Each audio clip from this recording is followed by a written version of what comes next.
Sejam bem-vindos para mais um vídeo e para mais uma apresentação de um livro, e hoje vamos falar sobre totalitarismo. O que é que queremos dizer com a palavra totalitarismo ou totalitarismo? E com isso trago o livro de Paulo Otero, A Democracia Totalitária. Do Estado totalitário à sociedade totalitária, que é este livro que eu tenho aqui, que eu mostro agora aqui para os meus amigos. E, de facto, não há melhor do que esta obra para nos explicar o que é o totalitarismo. O que é que nós queremos dizer com essa palavra, que hoje também está muito em voga, não é? Fala-se muito do fenómeno totalitário. O que é que foi, portanto, o fenómeno totalitário no século XX e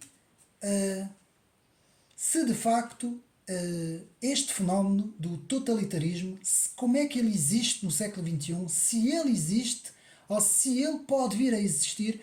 Todas essas perguntas vamos agora ver no livro de Paulo Otero, que é professor da Faculdade de Direito de Lisboa e jurisconsulto, e que faz aqui nesta obra a explicação em duas partes do Estado totalitário e da sociedade totalitária. O autor vai nos explicar uma série de coisas, uma série de conceitos, desde os chamados governos totalitários que nós tivemos no século XX, na história do século XX, não é? Que, a saber, foram principalmente, portanto, os governos comunistas e os governos nacional-socialistas, que foram os dois grandes totalitarismos que nós tivemos no século XX, e estudando estes dois totalitarismos é que nós conseguimos compreender do que é que falamos quando nós utilizamos a palavra totalitarismo, que vem da palavra totalitário. E aqui o autor, começando aqui no seu trabalho, faz logo na página 7, portanto vamos ver algumas passagens. Na página 7, o autor faz aqui a introdução de duas perguntas muito pertinentes para o trabalho, para este trabalho científico sobre a democracia totalitária. Então, primeira pergunta: será que o totalitarismo é uma inovação do século XX? Ponto de interrogação. E segunda pergunta: será que o totalitarismo é um legado para o século XXI? E é precisamente nestas duas perguntas que o autor vai introduzir este trabalho, que devo de dizer que é um excelente trabalho sobre o assunto. E como introdução deste vídeo, e vou pedir aos meus amigos para verem o vídeo até ao fim, porque este vídeo é muito importante, meus amigos. O fenómeno totalitário não se remete apenas para estes dois eventos históricos que nós tivemos no século XX, ou seja, o comunismo soviético, praticamente, não é? De 1917, por aí fora, e o nacionalsocialismo, digamos assim, da Segunda Guerra Mundial, não é? E também, hoje, alguns regimes no mundo ainda têm um cariz totalitário. Há vários regimes, por exemplo, eu vou dar o exemplo, a Coreia do Norte é um exemplo que se pode dar. Mas aqui vamos pensar que estes dois regimes, não é? O regime comunista e o regime nacional-socialista, não são os dois fenómenos únicos do totalitarismo, e vamos ver até que nesta entrada do século XXI nós temos um novo fenómeno totalitário que eu vou designar de um totalitarismo tecnocientífico, digamos assim, que é uma mistura, digamos assim, da tecnocracia, da chamada tecnocracia, com a tecnologia. E este totalitarismo existe porquê? E vamos ver isso também no livro que o autor fala. Porque vai ter a tendência de ser totalitário na vida do indivíduo. Ou seja, podemos já dizer que o totalitarismo, pela sua própria raiz da palavra, não é? Totalitário, abarca a vida toda do indivíduo. A vida na esfera pública, como também a vida na esfera privada. É isso que um totalitarismo faz. Porque normalmente o Estado de Direito, numa democracia, o Estado de Direito vai, portanto, ter uma certa primazia em termos de leis na vida pública. Portanto, o cidadão vai se reger pelo Estado de Direito na vida pública, mas vai haver uma certa proteção na vida privada. Ora, qual é a diferença entre a democracia e o totalitarismo? O totalitarismo abarca as duas esferas. Tanto o domínio público como o domínio privado são atingidos pelo totalitarismo.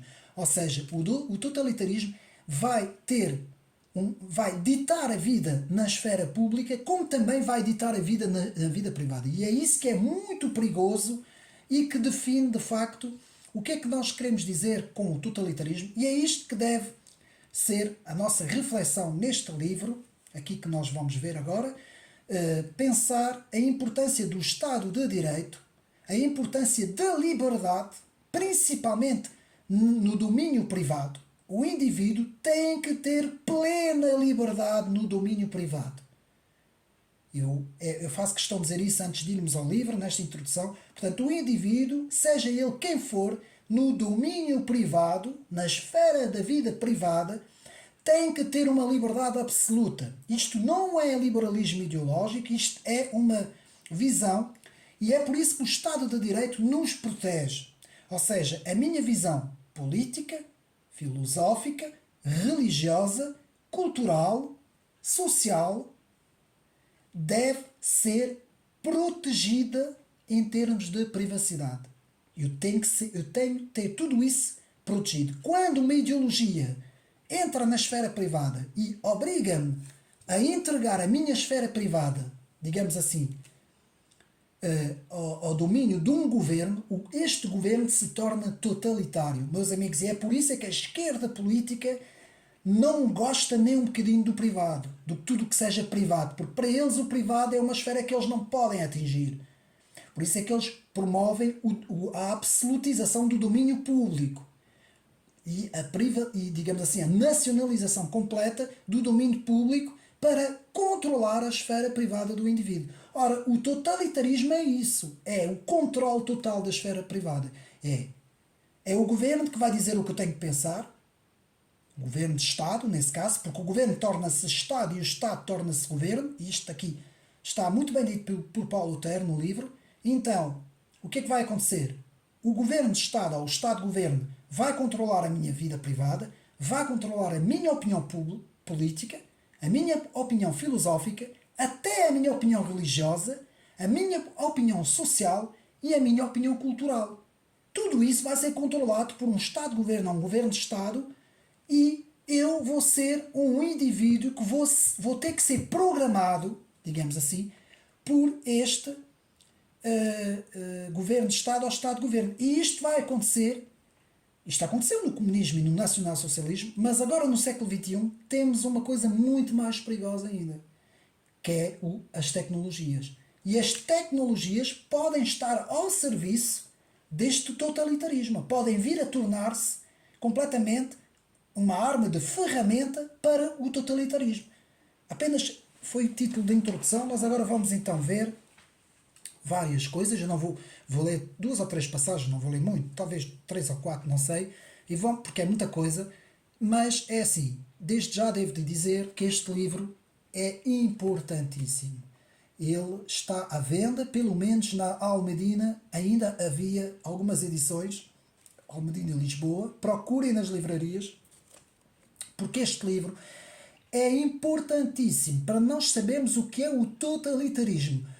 O totalitarismo, muitas vezes, não se fala disto, não é? Prefere-se falar de bodos expiatórios, buscando ideologias como, por exemplo, como uma suposta extrema-direita, que nem sequer existe, não é? Porque o Partido Nacional Socialista, ele praticamente acabou em 1945. Mas muitas vezes é esse bode expiatório que se mete à frente para não se falar no totalitarismo.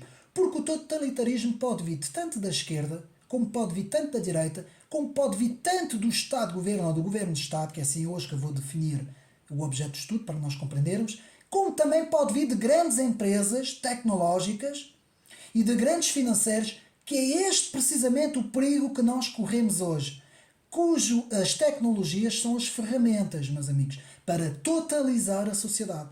Porque para que o totalitarismo seja, digamos assim, seja lançado nas sociedades, as sociedades têm que ser totalizadas neste totalitarismo e com isso as tecnologias são, portanto, uma ferramenta importantíssima para o uso desses perigos.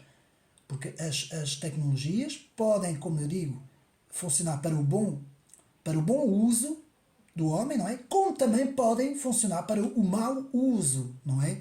E tudo isso nós vamos ver mais para a frente. O autor, inclusive, Paulo Otero, fala no próprio livro de George Orwell, não é? A Orwellização da Sociedade, o famoso livro de 1984, que mais uma vez, passando aqui a publicidade, eu vou fazer um especial vídeo sobre ele, vai demorar 1 hora e tal, quase 2 horas, e vamos descortinar, digamos assim, toda a obra de George Orwell num próximo vídeo. Mas agora vamos aqui, portanto, ao trabalho de Paulo Otero, que devo de dizer que é um género de uma monografia extensa, muito bem feita, com uma conclusão fantástica e que estuda de facto o objeto que é o totalitarismo de uma forma muito bem feita, estudando o seu objeto na história, estudando o seu objeto tanto no Estado como na sociedade. O autor faz aqui essas duas diferenças, não é? E nós ficamos com uma noção de facto de onde veio o totalitarismo, como se originou, o que é o totalitarismo e quais serão as suas influências nas futuras sociedades. Então, começamos na página 8, em que o autor vai dar a introdução do livro explicando o Estado totalitário e a sociedade totalitária. Como o autor nos diz que do Estado totalitário podemos passar para a sociedade totalitária. Ou seja, na história tivemos os Estados totalitários, não é? Como eu disse, o comunismo e o nazismo, e agora, no século XXI, podemos ter o fenómeno das sociedades, chamadas sociedades totalitárias, que se estão a totalizar com vários fenómenos. Vamos ver vários fenómenos, vamos ver as tecnologias, vamos ver a chamada cultura da morte, que o autor fala, eu vou explicar o que é. Vamos ver uma série de coisas. Então, na primeira parte, o estudo do Estado totalitário e na segunda parte o estudo das sociedades totalitárias. Então, as novas sociedades estão propensas ao totalitarismo? Ponto de interrogação, página 11. A subversão total da vida privada do indivíduo ao Estado. Meus amigos, esta é uma das frases centrais do trabalho.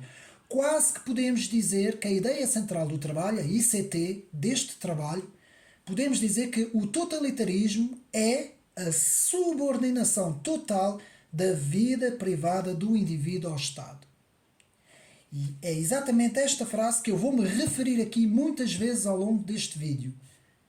E eu não me canso de repetir, e não me vou cansar de repetir, a subordinação total da vida privada, da vida individual do indivíduo ao Estado. Então, o Estado contra a dignidade humana. Vamos ver esta pequena passagem, na página 19, em que podemos ver, portanto, o Estado contra a dignidade humana. E vamos agora ler. Portanto, o Estado totalitário representa, em última análise, a alienação da dignidade humana através de uma deliberada e organizada máquina pública de redução de cada homem à categoria de mero objeto. Portanto, o totalitarismo é, deste modo, a ideologia por excelência de um Estado desumano, ao contrário à dignidade da pessoa humana. Bom, meus amigos, só esta passagem aqui podíamos fechar o livro e ir embora, porque já está aqui tudo dito. O ser humano tem uma certa dignidade, que é isso que se vê na personalidade humana, que é muito valiosa, a personalidade humana, daí existir a corrente de pensamento, o personalismo, que é uma corrente muito importante, nós vamos dar isso nos vídeos que eu estou a dar sobre a história das ideias políticas, não é? De Marcel Prelot, que vamos agora para o quarto vídeo. E nós vamos também dar isso também, a corrente do personalismo, ou seja, a importância da pessoa humana, os valores da pessoa humana. O totalitarismo anula, esvazia, desintegra, desconstrói a personalidade humana. Que é isso que é muito importante nós termos em mente. Então, há 5 ideias nucleares do totalitarismo. Na página 20, 5 ideias nucleares, portanto, do totalitarismo. E vamos ver isso segundo o livro de Paulo Otero. Portanto, é a completa desvalorização do papel social e político do indivíduo que, transformado de sujeito em objeto, se acha totalmente subordinado e instrumentalizado à prossecução dos interesses do Estado. Primeiro ponto. Segundo ponto, ausência de pluralismo político, substituído por uma intolerante ideologia oficial do poder que, sendo proveniente de um partido único, se assume como verdade oficial do Estado. Mas, amigos, a história do partido único não é só, portanto, os países que têm um partido único. Ainda hoje existe. Nas democracias ocidentais, muitas vezes o partido que governa, mesmo existindo outros partidos, não é, que são chamados os partidos da oposição, mesmo assim, este partido que governa muitas vezes consegue ter um controle tão grande da sociedade e de todos os meios à sua volta que impede, digamos assim, quase que se torna um partido único, não é? Porque anula completamente qualquer outro partido de chegar ao poder. Isto é muito isto que acontece em Portugal, meus amigos. Nós temos muito esta ação. Tivemos PS, PSD e muitas vezes era sempre o PS a ter o poder, e é sempre o PS a ter o poder, quase que impedindo até o próprio PSD, não é? De chegar ao poder. Embora houve alguma rotatividade entre esses dois partidos, mas vemos a máquina tão poderosa do PS, Partido Socialista, que impede qualquer outro partido de chegar. E nós podemos ver aqui traços, não digo que seja completamente totalitário, mas traços de totalitarismo. E nós vamos continuar. Segundo ponto, ausência do pluralismo. Terceiro ponto, controle estatal de todos os meios de comunicação social, de todas as estruturas económicas, sociais e culturais, incluindo as forças armadas, paramilitares e policiais. Portanto, as forças armadas e policiais. Mas eu aqui vou frisar e vou sublinhar os meios de comunicação, meus amigos. Os chamados meios de comunicação social. Porque isso, se nós pegarmos no exemplo do comunismo de 1917, tanto do Lenin como de Stalin, se nós pegarmos no nacionalsocialismo no próprio governo do Hitler, e nós vemos que nessa altura, em termos de história, nesses governos, a comunicação social estava completamente sob controle, completamente refém destes poderes. Era praticamente uma comunicação que ditava, portanto, as ordens praticamente destes governos, destas ideologias. Vamos continuar. Portanto, quarto ponto. Permanente multiplicação e mobilização social de massas num clima geral de irracionalidade, insegurança e violência. E por fim, sexto ponto, finalização do exercício do poder através de um líder forte, cuja vontade arbitrária vale como a lei. Bom, o último ponto, digamos assim, este último ponto, digamos assim, portanto, aqui na página, deixe-me ver, portanto, este quinto ponto, digamos assim, neste quinto ponto, eu aqui,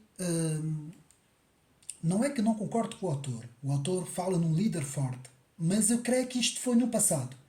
No século XX existiu essa tendência de líderes fortes.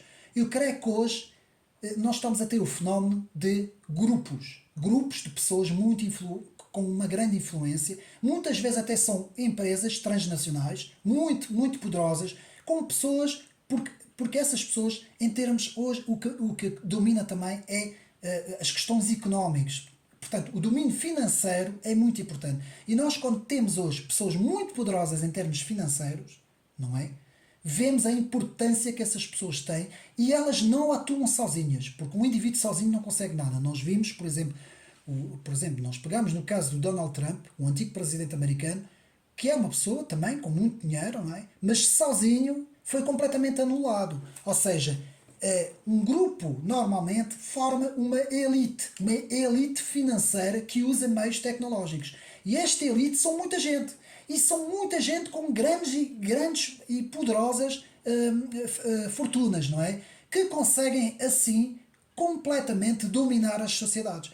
Então, no século XXI, temos um fenómeno novo que nós não tínhamos no século XX e nos séculos anteriores, que eram dominados por líderes fortes. Poderia haver personalidades por trás, podia haver bancos, podia haver famílias, como houve, não é? Famílias inglesas e americanas que sempre dominaram aqui o mundo ocidental, mas não existia essa história de uma elite, de uma oligarquia tecnofinanceira. É o único ponto que eu aqui diverjo, o autor não fala disso. Este livro foi escrito muito antes do Covid, portanto é provável que este autor não tenha tido ainda visão, teve uma pequena visão quando fala da parte tecnológica, com o George Orwell, algumas coisas que vamos ver, mas não teve ainda a visão principal, digamos assim, do que se iria tornar as sociedades pós-democráticas, que é assim que eu chamo. Nós já não estamos em democracia, nós estamos numa sociedade pós-democrática. Entramos de 2010 para mim, mais ou menos 2010 para cima, começamos a entrar naquilo que eu denomino como sociedades pós-democráticas. Então, passando isto, vemos a transformação da natureza humana. Página 21, vou ler apenas mais esta passagem, depois já haverá mais uma ou duas.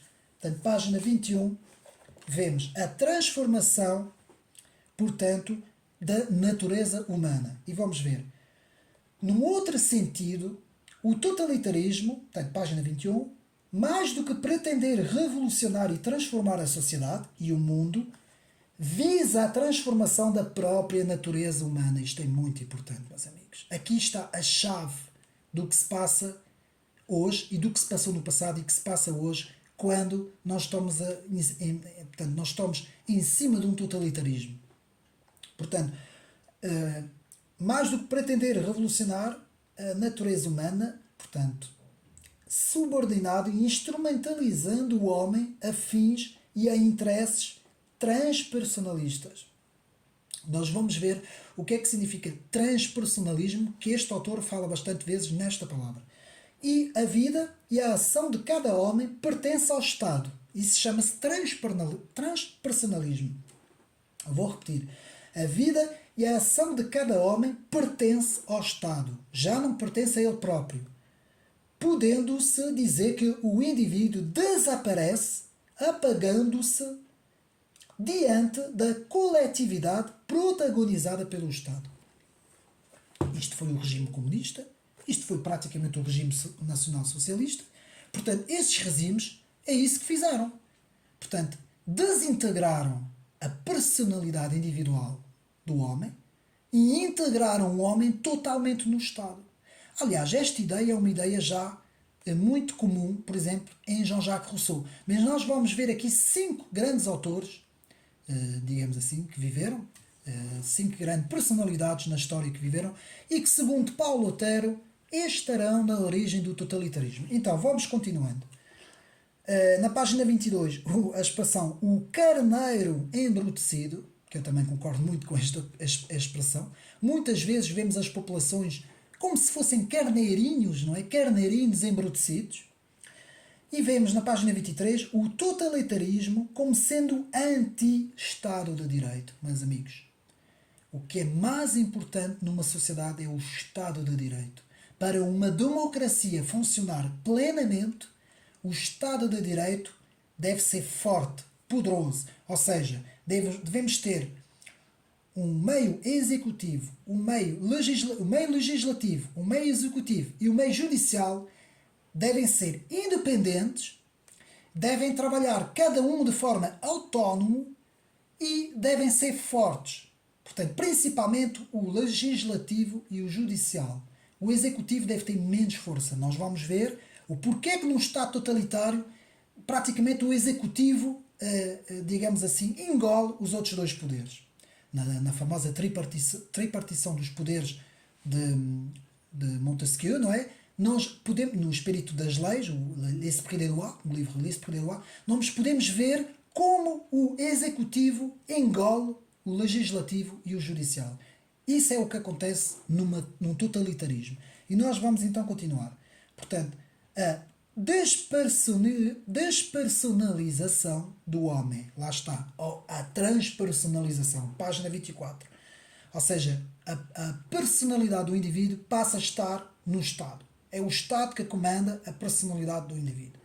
Depois, na página 25, o Estado torna-se o partido e o partido torna-se o Estado. Este é o lema do totalitarismo. Eu vou repetir. O Estado torna-se o partido e o partido torna-se o Estado. E agora vou aqui fazer uma parte. Eu sou muito patriota e eu prenho muito pelo nacionalismo do meu país. Mas faço uma grande distinção. Porquê? Porque eu, acima de tudo, eu sou soberanista. Eu defendo a soberania da minha nação. Mas não faço do Estado um Deus. Não faço da nação um Deus. Para mim, são, digamos assim, a nação, o Estado, são conceitos importantes que devemos defender, mas que não devemos divinizar. Porque senão acontece aqui esta frase: o Estado torna-se o partido e o partido torna-se o Estado. Há uma divinização do Estado a uma tal maneira que aparece um indivíduo que se funde no Estado e o Estado funde-se nesse indivíduo, que acaba por ser um grande líder, que é isto que foi Adolf Hitler e é isto que foi o Stalin. Essas pessoas foram isso. Porquê? Porque já não mais as pessoas defendiam certos conceitos importantes, como a pátria, como a nação, como várias coisas, não é? Não, mas passaram, em termos, uma cegueira completa, passaram a divinizar essas pessoas que representavam o Estado. Tanto que há uma frase muito conhecida que diziam ao Stalin, não é? Para agradar ao próprio Stalin na Rússia, diziam: tu és o Estado, o Stalin é o Estado é o Stalin. Não, isto é completamente, isto é totalitarismo completo, não é? Quando se chega a este ponto, é contrário a um Estado de Direito, é contrário a uma democracia. Não, o Estado tem funções, mas o Estado não se pode pôr o Estado acima das outras coisas. Continuando, e hoje em dia, atenção, hoje em dia não há isto assim, dessa maneira, não é? Mas oligarquias, grupinhos, elites, grupos de interesse, toda essa gente pode também, de uma certa forma, divinizar o Estado de uma forma em que é a sociedade que obedece ao Estado e não o Estado que serve a sociedade. Ora, meus amigos, a sociedade civil deve ser servida pelo Estado e não a sociedade civil servir o Estado. Nem as pessoas que compõem, os indivíduos que compõem a sociedade civil, que devem servir o Estado. Não, é o Estado existe para servir as pessoas e não é as pessoas que existem para servir o Estado. Então nós vamos continuar. Na página 29 vemos o controlo de todos os meios de comunicação. Eu tenho que ler esta passagem, meus amigos, vão-me perdoar, mas aqui na página 29 vemos: portanto, o totalitarismo pressupõe, em terceiro lugar, o controle estadual de todos os meios de comunicação social, de todas as estruturas económicas, sociais e culturais. Meus amigos, deveria ser proibido, mas proibido, completamente proibido, seja qual for ele, qual for o governo, digamos assim, financiar quaisquer meios de comunicação. E todos os meios de comunicação deveriam ser completamente autónomos em relação a qualquer tipo de poder, meus amigos. E até devia ser muito bem delineado isso nas Constituições. Eu não estudei muito esta situação, portanto, estou a falar aqui um pouco por alto, não é? Mas eu sei que o nosso governo aqui português já digamos assim, já financiou, não sei se financiou, mas deu certas quantias para a comunicação social, não é? Pronto, eu não vou falar muito aqui sobre isso porque eu não tenho os dados todos aqui comigo e eu gosto, quando falo de alguma coisa, gosto de ter a certeza absoluta e gosto de ter os dados todos aqui presentes, mas, meus amigos, estar a dar dinheiro para televisões, para rádios, para revistas, para jornais, para seja o que for, que seja do âmbito da comunicação social e dos meios de comunicação, é a mesma coisa que controlar estes meios. Para quê? Porque por causa disso, estes meios automaticamente vão defender este partido, este governo. Não é? Não pode, numa democracia não pode. Porque todos os partidos devem, à partida, estarem no mesmo ponto de partida. Devem ter os mesmos meios, as mesmas ajudas, digamos assim. Portanto, é muito importante vermos aqui que no totalitarismo não acontece nada disto. Segundo os estudos aqui do Paulo Otero, qualquer tipo de totalitarismo comanda completamente os meios de comunicação.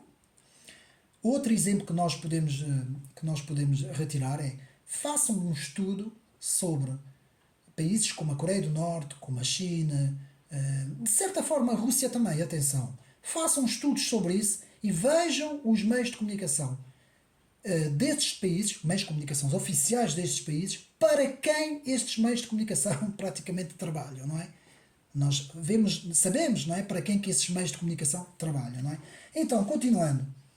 A identificação de um inimigo contra o poder instituído. Qualquer totalitarismo faz isso, na página 27. Ou seja, há sempre um bode expiatório, um inimigo, uma coisa que é inventado. O inimigo vai ser este. Nós precisamos de formar um inimigo para que a opinião pública também ela esteja contra este inimigo. Muitas vezes é uma construção, é fictício, nem sequer este inimigo nem sequer existe, não é? Nós vimos isso, por exemplo, na Segunda Guerra Mundial. Não vou aqui estar a falar, mas vimos isso. Como houve um inimigo instrumentalizado pelo partido alemão, não é? Como eles instrumentalizaram o inimigo, foi praticamente, foi quase que foi aniquilado este inimigo, não é? Então, o pensamento único, a ausência do contraditório, página 30, o Ministério da Verdade. Vocês sabem, o Ministério da Verdade, não é? Do 1984. Ou seja, o pensamento único, meus amigos. Pensamento único, eu tenho falado muito aqui no canal, é quando não existe alternativas de pensamento. Sempre que há um debate, deve haver vários pensamentos. E pensamentos contraditórios. Quando se impossibilita o pensamento contraditório, torna-se um pensamento único, torna-se um totalitarismo. Aqui o autor Paulo Otero muito bem fala disso. A estandarização completa da vida do indivíduo. Estandardização completa da vida do indivíduo. Página 31. E página 31 e 32. A educação e o ensino. Bom, eu já tenho falado disso aqui muito, não me vou repetir, mas os meus amigos sabem que o ensino são as matérias a serem lecionadas na escola. E a educação é algo que é feito pelas famílias. Por isso é que a palavra Ministério da Educação está errado. Não é? Mais um bocadinho e era Ministério da Verdade. Não tiravam a educação e punham lá a verdade. Não, não. Não deveria ser isso. Deveria ter outro nome.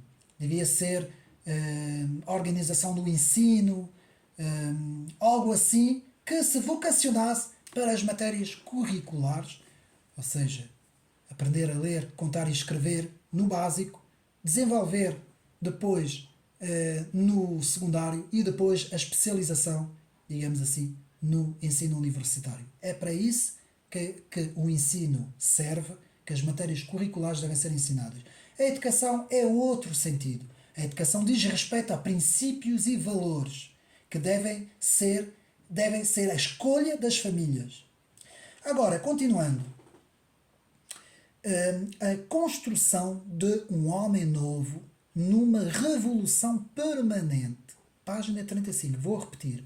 A construção de um homem novo numa revolução permanente. Revolução permanente quer dizer partir do zero constantemente, apagar tudo no passado. E construir um homem novo para que esse homem não tenha absolutamente raízes nenhumas do passado. Meus amigos, para um totalitarismo, o mais perigoso para esta gente, ou para esses líderes, ou para esses governos que querem criar um totalitarismo, é justamente as raízes culturais, históricas, religiosas.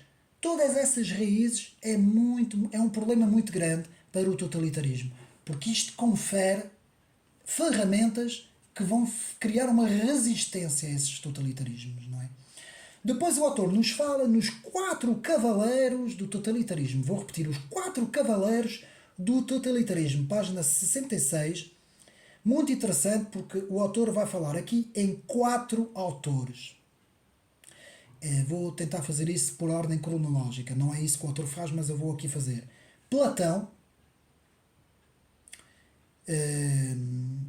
Hobbes, não é? Hegel e Nietzsche. Portanto, por ordem cronológica, esses 4 autores, Platão, Hobbes, Hegel e Nietzsche, segundo Paulo Terry, e eu penso também da mesma forma, estarão na origem, todos eles, uns mais do que outros, mas estarão na origem de certos pressupostos que, digamos assim, criaram os alicerces do totalitarismo. E nós vamos ver isso autor por autor. Então, temos, vamos começar com o próprio Friedrich Nietzsche, que destrói os alicerces da cultura na ideia de um Estado totalitário. Depois temos em Hegel, que eleva o Estado como vontade absoluta do espírito. Temos Thomas Hobbes com o seu acordo de um pacto social para que o Estado comande praticamente a vida do indivíduo. E depois temos Platão e o seu Estado filosófico que controla a família, a raça e a nação. Meus amigos, muito bem visto, porque se nós analisarmos cada um destes 4 autores, em termos filosóficos, nós vemos aqui raízes totalitárias nas ideias desses autores. Depois, na página 61, vemos, o autor vai explicar, que já explicamos, o transpersonalismo, não é? Que é transpor a personalidade e, digamos assim, entregar a personalidade ao Estado. Portanto, é a pessoa que serve o Estado e não o Estado que serve a pessoa. Então, depois vemos também na página 68 muito bem, o totalitarismo é anticristão. O autor aqui fala de alguns exemplos. Depois vemos, muito interessante, o autor vai desenvolver aqui vários conceitos na tirania, no absolutismo, no tradicionalismo, no autoritarismo e na democracia. Portanto, o autor fala em totalitarismo e a tirania, faz aqui uma exposição e umas comparações.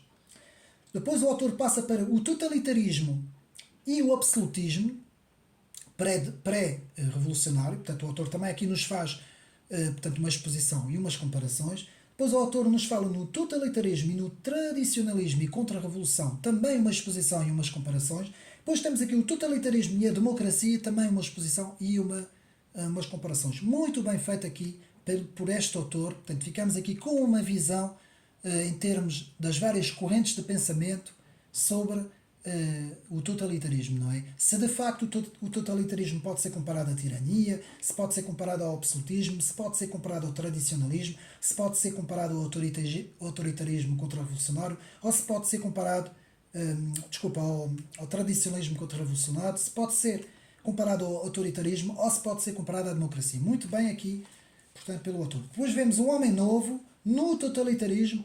O poder executivo se encontra sobreposto sobre os outros 2 poderes. Foi aquilo que eu disse, meus amigos. Se nós estudarmos a tripartição do poder, vemos que os outros 2 poderes são completamente anulados pelo totalitarismo e vamos ter um poder executivo que não vai ter freios nem contrapesos, não é? Depois temos o totalitarismo é a contra-democracia, muito bem, página 81. O totalitarismo é inimigo do pluralismo e da liberdade, página 83, sem dúvida. Depois temos, na página 131, o Estado Novo, e aqui o autor nos vai falar sobre o Estado Novo, sobre o próprio António Oliveira Salazar e sobre o totalitarismo, e vai nos dizer que não tem a ver, atenção, ao contrário de algumas pessoas que dizem não tem a ver, é muito diferente, digamos assim, tem mais a ver com o autoritarismo do que outra coisa. Depois temos, muito interessante, a cultura da morte. O autor vai nos falar sobre o que o autor chama a cultura da morte, aqui na página 257-258, o novo totalitarismo. O que é que significa a cultura da morte?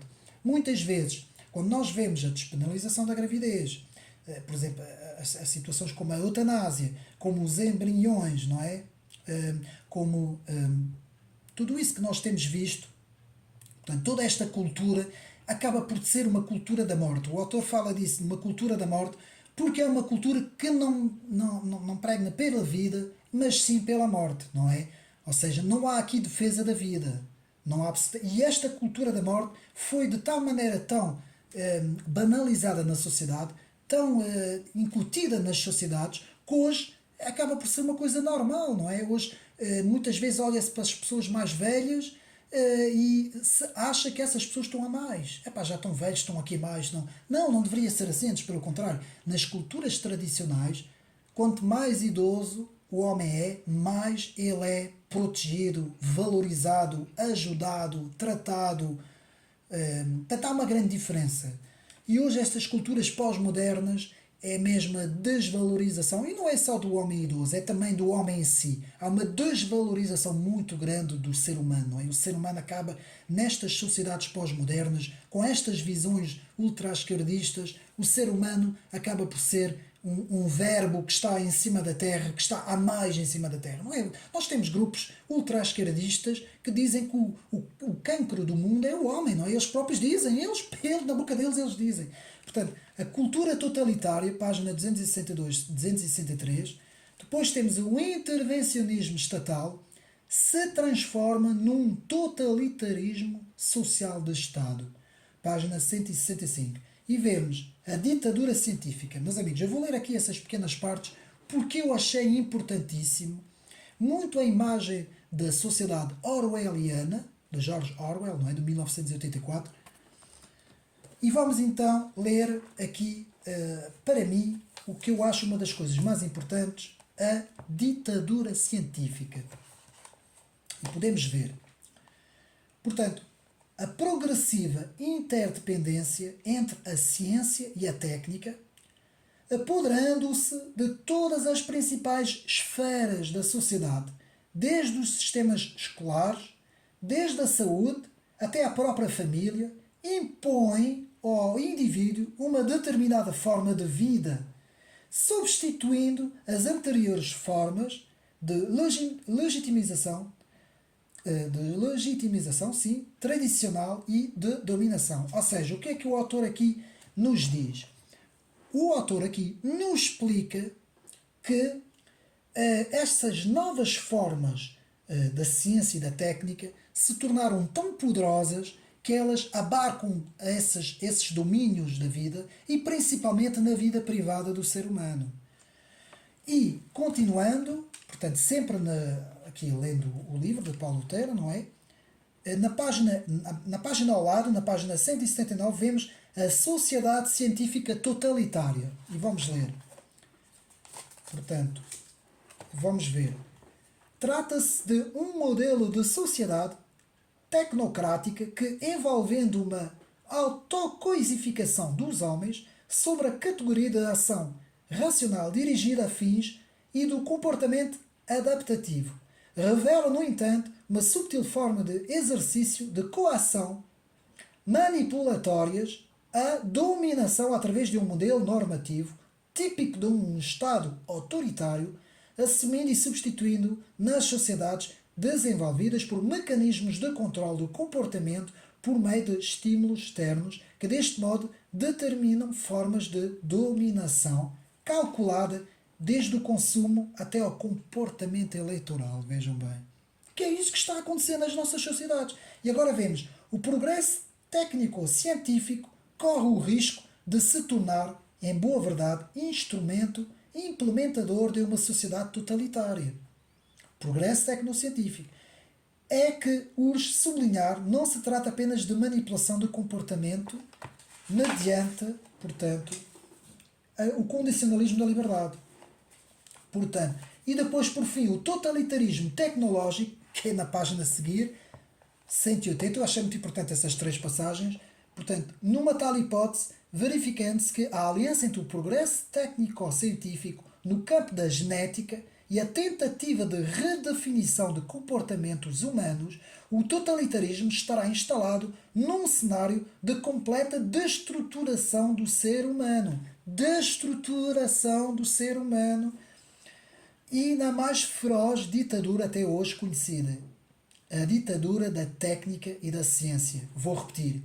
E na mais feroz, até hoje conhecida, a ditadura da técnica e da ciência, ou, segundo outro ângulo, a total escravização do homem pelo progresso científico e tecnológico. Meus amigos, parabéns para este autor, que nesta pequena passagem, para mim, faz um resumo das sociedades do século XXI, ou para onde as sociedades estão a caminhar.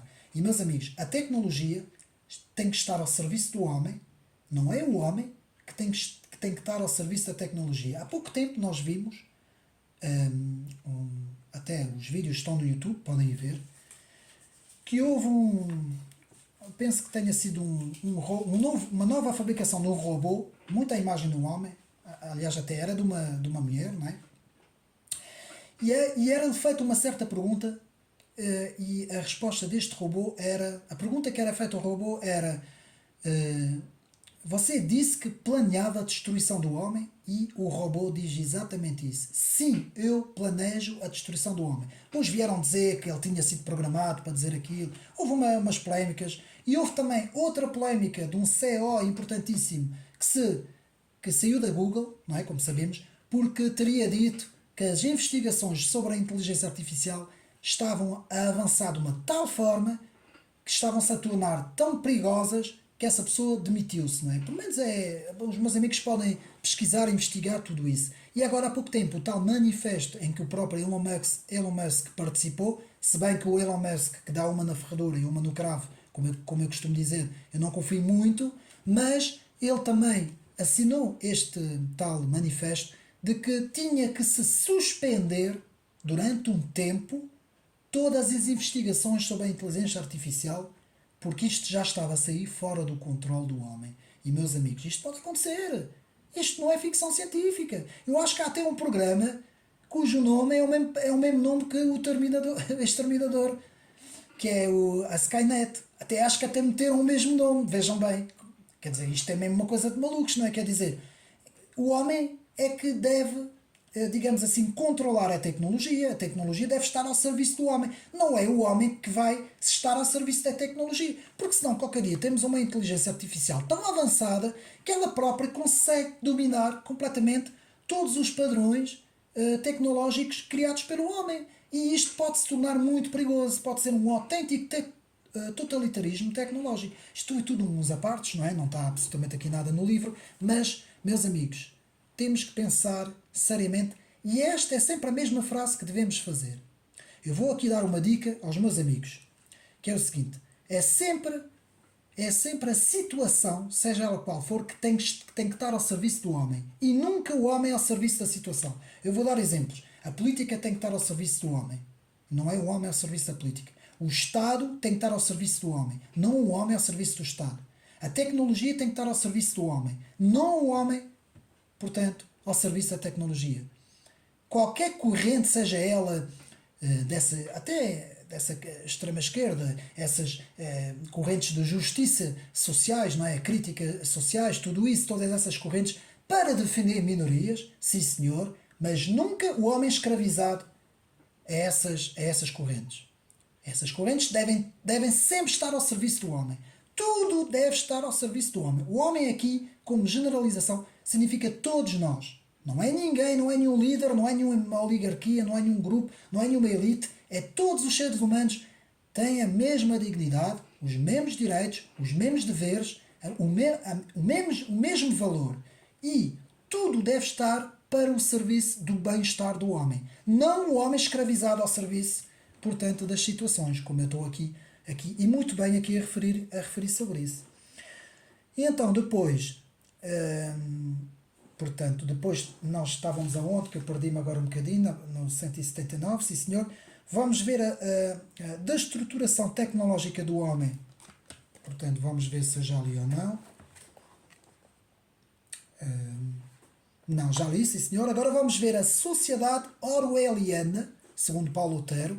Sociedade Orwelliana, na página 191. E vamos, portanto, ler.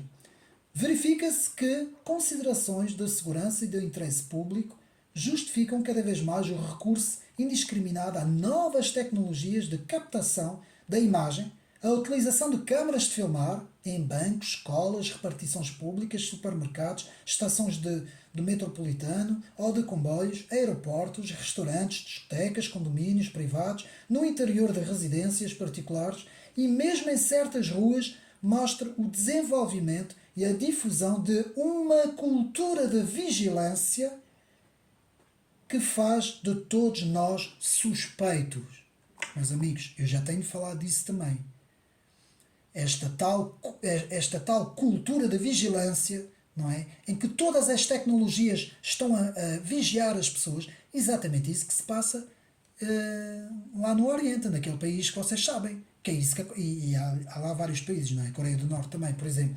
Portanto, tudo isso são sociedades totalitárias. O indivíduo já não existe. O indivíduo está ali, é um zumbi programado ao serviço do Estado que tem que obedecer em tudo. Naquilo que come, naquilo que veste, naquilo que faz, naquilo que ouve, naquilo que lê. Tudo tornou-se um zumbi completo. Isto é totalitarismo e é contra isso que as sociedades ocidentais devem lutar por meio do Estado de Direito, por meio das leis, por meio da Constituição e por meio da oposição, muitas vezes em partidos, não é? Em partidos políticos.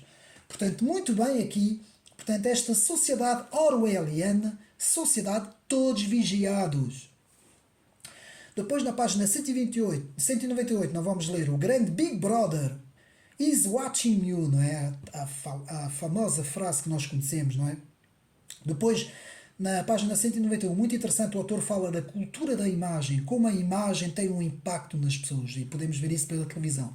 Depois, página 200, a nova comunicação social baseado na emotividade e na agressividade. Muitas vezes vemos isso, principalmente aqui a emotividade.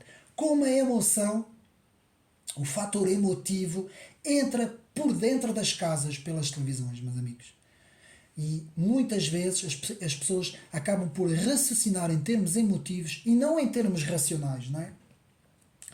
Pois muito interessante aqui a chamada telecracia. O autor aqui nos fala na telecracia ou o poder dos ecrãs. Muito interessante. Eu tenho um vídeo, eu remeto aqui para a fábrica dos cretinos digitais. No meu canal procurem a influência dos ecrãs. Depois na página 202, a zumbificação, portanto, das mentes, a programação das pessoas. Eu falo muito sobre isso, meus amigos. Eu às vezes repito-me, eu sei que eu às vezes repito-me aqui no canal, mas eu falo muito sobre isso. Pois outra coisa interessante, a chamada sondocracia, S-O-N-D-O-C-R-A-C-I-A, ou a dependência dos partidos e dos governos às sondagens. Essa é outra coisa, meus amigos. Para mim, as sondagens, para já, as sondagens não devia ser permitido sondagens antes de eleições. Porque as sondagens já fazem o resultado. Nós vimos em França o que é que aconteceu, como é que eles despacharam o Henrique Zemmour com as sondagens. Primeiro, quando ele diz que se vai candidatar, nos primeiros meses, põem o Henrique Zemmour em cima. E depois, um mês antes das eleições, está quase em último. Como é que isto acontece? Como é que umas sondagens passam de uma coisa para outra? Portanto, a manipulação das sondagens, muitas vezes, porque as sondagens é pura manipulação, não é mais nada do que manipulação, não deveria ser permitida. Essa é a minha opinião. Pode haver aqui pessoas que discordam disso. Para mim, sondagens fora dos períodos em que temos eleições, dos períodos eleitorais. Fora, sim senhor, podemos fazer sondagens para saber a opinião das pessoas sobre vários temas. Agora, em relação a uma eleição, isto é estar a condicionar as pessoas. Continuando, o autor nos fala no neocorporativismo ou o assalto do poder por grupos de interesse. Essa é outra, meus amigos. Página 221. Quase que se pode dizer que os poderes hoje, poder políticos, em muitas situações, não vou aqui dar exemplos, são os grupos de interesse que muitas vezes formam as opiniões dos políticos. Quase que a opinião dos políticos, muitas vezes, é condicionada por estes grupos de interesse. Isso acontece muito, por exemplo, na União Europeia, na Comissão Europeia acontece muito isso. Vemos na página 222 os interesses das minorias sobre as maiorias. Muito curioso porque o autor aqui, Paulo Otero, lá está, derivado do livro ter sido feito há uns tempos atrás, não fala muito sobre isso. Antes, pelo contrário, o autor aqui nos fala numa vontade maioritária. E eu aqui é um ponto de crítica, um ponto de discórdia minha. Eu penso que hoje em dia existe muito mais influência dos grupos minoritários, não que seja em Portugal, mas pelo menos no mundo ocidental, e mesmo até em Portugal vemos, não é, certas situações, não é? Por exemplo, ao invés de nós darmos ênfase à nossa bandeira, a bandeira de Portugal, vai-se dar ênfase a outras coisas, que eu aqui não posso falar, não é? Os meus amigos sabem o que é que eu estou a dizer. Há outros símbolos, não é? E as minorias têm um poder que muitas vezes as maiorias não têm. Enquanto que aqui Paulo Otero nos fala, em termos de história do século XX, e com razão, houve de facto uma manipulação muito grande nas maiorias que acabaram por abafar certas minorias. Mas isto foi em termos históricos, não é? Em termos históricos. Aconteceu isso, portanto, no governo comunista, socialista, de 1917, e também no governo nacional-socialista na Segunda Guerra Mundial, não é? E antes, um bocadinho antes da Segunda Guerra Mundial. Portanto, aqui os grupos de interesse colonizam o Estado num poder oculto. Muito bem, página 224. Depois aqui, portanto, o autor na página 225 fala-nos na McDonaldização. Também gostei muito desta expressão. A chamada McDonaldização. McDonald's, não é? McDonaldização, é assim a forma correta. Ou o novo totalitarismo. Ou seja, a uniformização da McDonaldização. McDonaldização. O que é que isso quer dizer?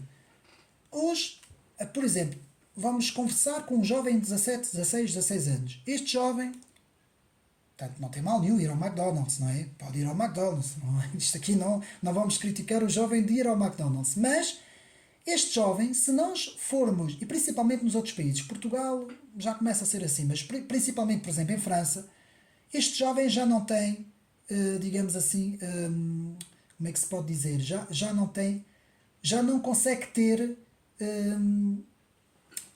qual é a palavra que eu posso utilizar? Em termos de identidade, ele não sabe muito bem o que é. Ele sabe, por exemplo, dando aqui o exemplo aqui a um português, por exemplo, seja ele quem for, em termos de história, ele praticamente não tem nenhum ponto de referência, isso é a palavra que eu procurava. Portanto, este jovem não tem nenhum ponto de referência. Houve música, da música que passa agora, não é? Música rap, africana, não interessa. Veste igual a todos os outros, não é? Todas as modas que aparecem, não é? Como agora os chinelos com meias, não é? Por exemplo, tudo que aparece, vai ao McDonald's, praticamente não sabe nada de história, não sabe quem ele é, não sabe absolutamente nada da história de Portugal. Isto é verídico o que eu estou a dizer, meus amigos. Os jovens estão completamente programados, isto chama-se a cultura daquilo que o autor chama a McDonaldização. McDonaldização, que é assim a expressão. Ou seja, não que seja alguma coisa contra a McDonald's, claro que não é. A McDonald's é uma comida, é igual às outras, não é?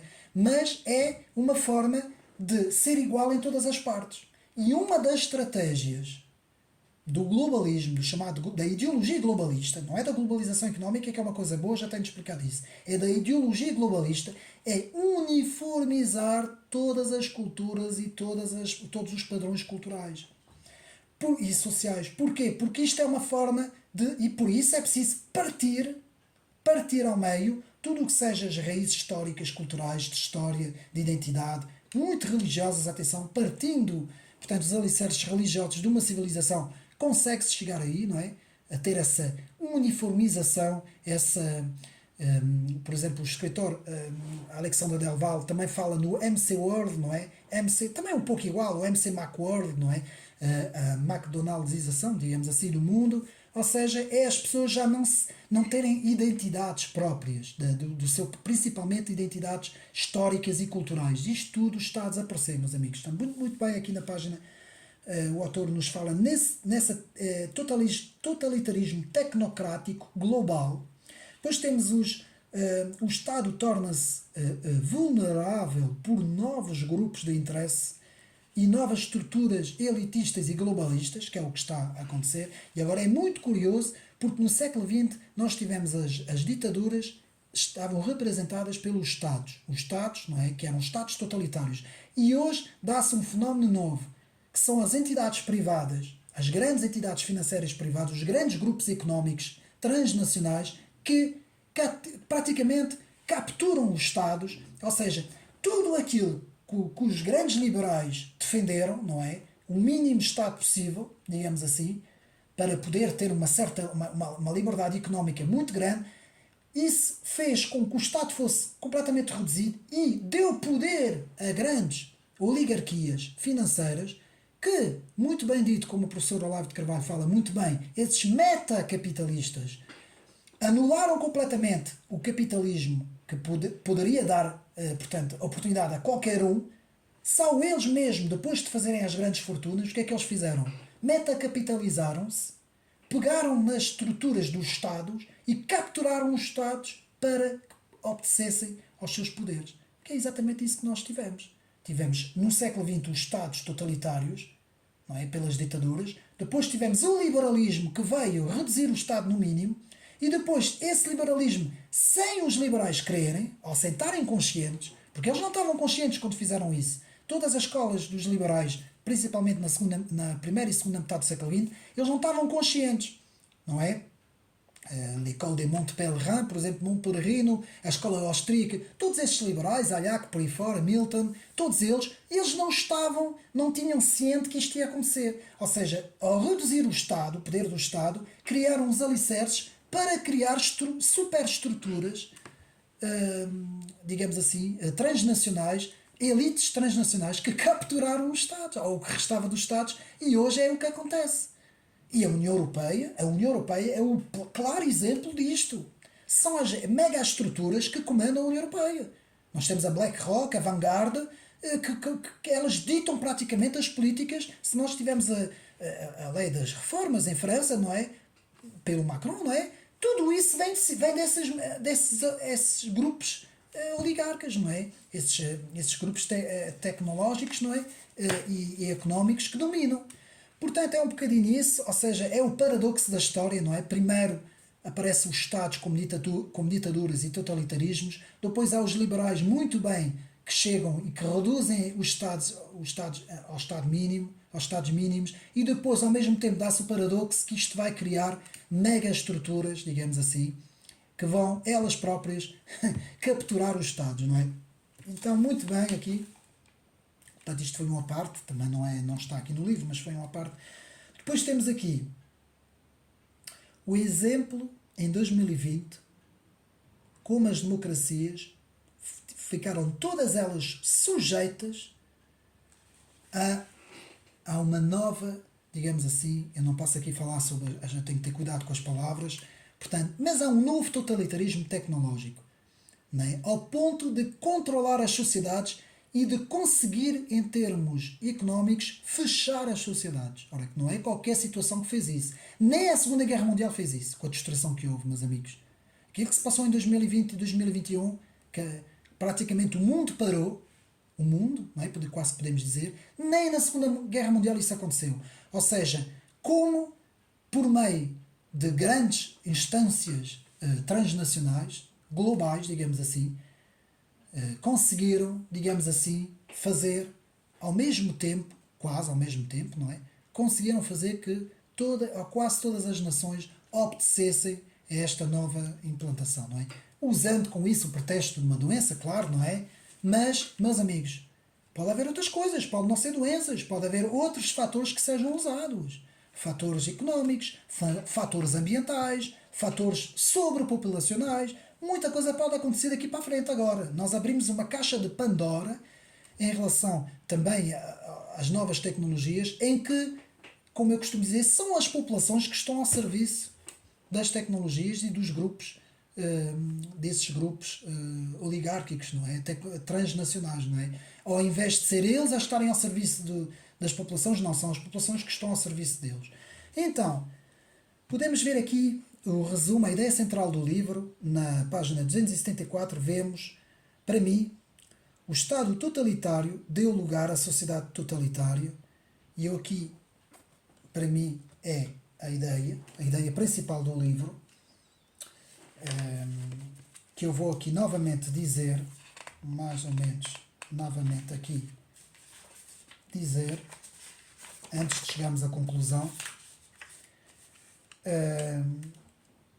a subordinação total da vida privada do indivíduo ao Estado, ou agora também a estes grupos, digamos assim, mega tecnológicos, transnacionais e económicos, não é?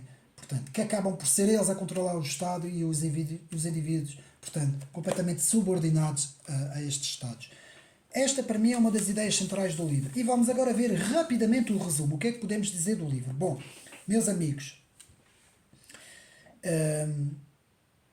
os 5 elementos nucleares que vimos, a completa subordinação e instrumentalização do indivíduo ao Estado, o homem existe para o Estado e não o Estado para o homem, a ausência de pluralismo e de tolerância, o controle estadual absoluto dos meios de comunicação e da sociedade, o terror como sendo a técnica, a nova técnica, não é? Para manter as populações em obediência. Vemos depois, recapitulando rapidamente, vemos a importância das ideias de Platão, Thomas Hobbes, Hegel e Nietzsche para a formação do pensamento totalitário, em que podemos dizer que Platão foi o doador do material genético, Thomas Hobbes materializou o conteúdo de um Estado total, Hegel, além de divinizar o Estado, conferiu o cimento teórico da relação transpersonalista entre o indivíduo e o Estado, e por fim, Friedrich Nietzsche, rompendo com a axiologia da matriz judaico-cristã, propõe uma ordem de valores invertida a esta última. Pois temos o totalitarismo, que representa a mais completa e radical subversão dos principais valores do cristianismo, muito importante, eu vou repetir, totalitarismo, que representa a mais completa e radical subversão dos principais valores do cristianismo. Depois temos a liberdade é transfigurada em autoridade e obediência. Vou repetir, a liberdade é transfigurada em autoridade e obediência. Depois temos colocar o progresso da técnica e da ciência ao serviço de um modelo repressivo de Estado baseado num forte cunho ideológico e radicalmente negador da dignidade da pessoa humana. Depois podemos continuar. Portanto, o progressivo escravizamento do Estado de Direito, do Estado de Direitos Fundamentais, muito importante. E isso por 3 razões principais. O alargamento ilimitado do número de posições jurídicas, vejam bem, subjetivas qualificadas de direitos fundamentais, isso vemos na parte final do livro, e atenção, fala-se hoje muito do poder dos juízes, por exemplo, na União Europeia, o poder dos juízes, e também na ONU, né, principalmente na Carta dos Direitos Internacionais e na Declaração dos Direitos Universais do Homem, em que vemos a mão de muitos juízes, eu não vou dizer aqui os nomes, mas grandes financeiros, que têm lá muita gente, muitos juízes que lá estão, não é? Digamos assim, infiltrados, digamos assim. Depois temos, por outro lado, observa-se um paradoxal desenvolvimento de uma cultura de morte, já falámos sobre isso, todas essas coisas que hoje muitas vezes vemos serem, portanto, aprovadas nos parlamentos, não é? As despenalizações da gravidez, portanto, as eutanásias e por aí fora, tudo isso, uma autêntica cultura da morte. Depois nós vemos, por último, registra uma crescente hipertrofia do estado de bem-estar que, sufocando a liberdade dos indivíduos pelos excessos de intervencionismo estatais, se vai convertendo em estado do mal-estar e muitas vezes às ordens desses grandes grupos financeiros, meus amigos. E por fim, ainda vamos continuar, vemos, nunca como hoje, a técnica e a ciência foram tão longe, mostrando-se que muito do impossível de ontem é hoje já possível, apesar de nem sempre se revelar ao serviço do homem, lá está, como eu tenho dito, algumas vezes a técnica e a ciência não estão ao serviço do homem. Antes é o homem que está ao serviço da ciência e da técnica, invertendo-se a razão de ser de tais realidades.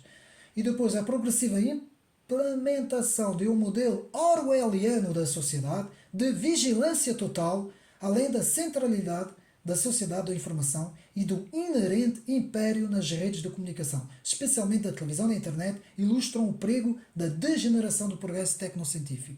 E por fim, a colonização por grupos de interesse. Meus amigos, quero falar aqui de outra coisa rápido.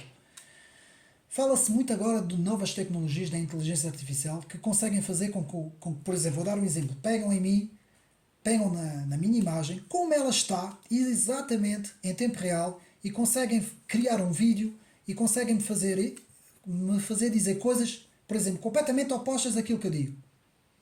E até podem pegar em mim, fazerem, tipo, eu ser um terrorista, por exemplo. Conseguem, por meio da inteligência artificial. Tanto nós vimos 2 grandes exemplos o Donald Trump preso por polícias. Vimos um vídeo, o vídeo circulou, toda a gente pensava que era verdade, era fake, era mentira. E vimos outro vídeo também que era fake, que era o Emmanuel Macron no meio também da polícia, a ser também a polícia a bater nele e tal. Um vídeo que andou aí também, agora não me recordo, que também era fake. Foram construções por meio da inteligência artificial em computador, fizeram e depois mandaram os vídeos. Meus amigos, isto é um perigo. Mas o problema não é isso. O problema é que o que é que pode acontecer? É, por causa dessa situação, não é?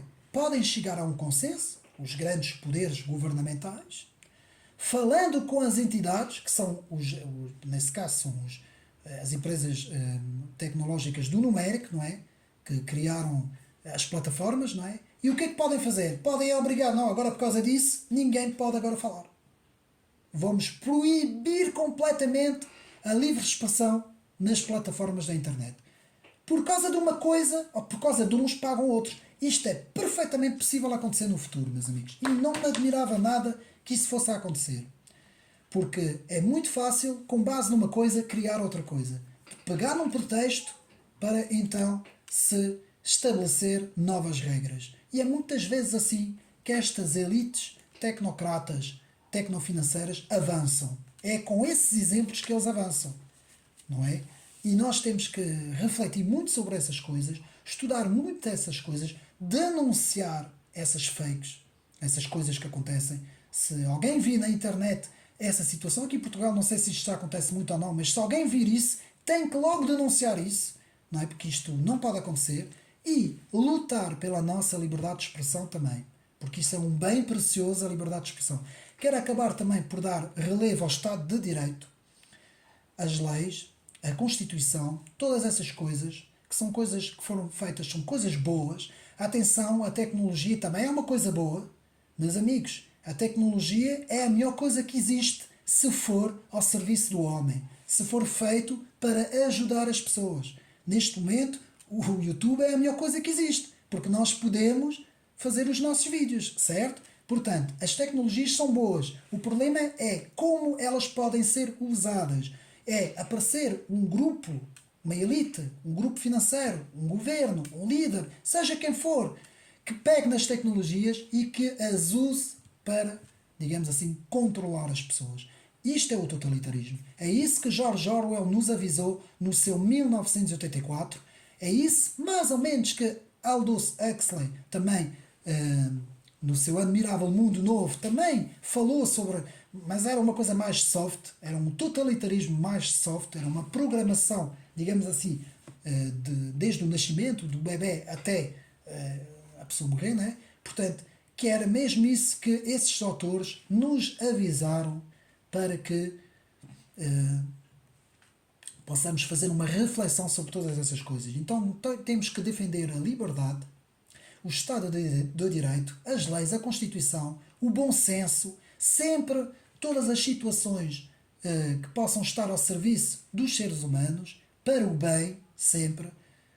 Tudo isso nós devemos defender, tudo o que é o bem, tudo o que é contra qualquer tipo de escravatura, qualquer tipo de ditadura, qualquer tipo de totalitarismo, qualquer tipo de controlo, qualquer tipo, tudo isso nós devemos lutar contra isso. Qualquer um, seja ele de esquerda, de direita, seja ele de centro, seja dele de onde vier, tem que lutar contra isto, meus amigos.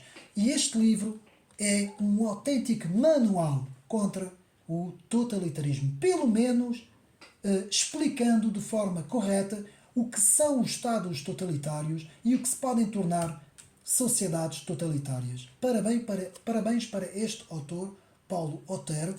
Eu falei aqui de muita coisa que não estava no livro, mas que aproveitei também a deixa, não é? E fica aqui esta recomendação, o livro está à venda, é um livro muito bom para todos nós termos na nossa biblioteca e para todos nós estudarmos esse livro, nós que gostamos de ciência política, de história das ideias, gostamos da história da filosofia também, de todas essas coisas, temos que ter este livro, meus amigos. Parabéns mais uma vez para este autor, foi a recomendação aqui do canal. Um abraço e até uma próxima.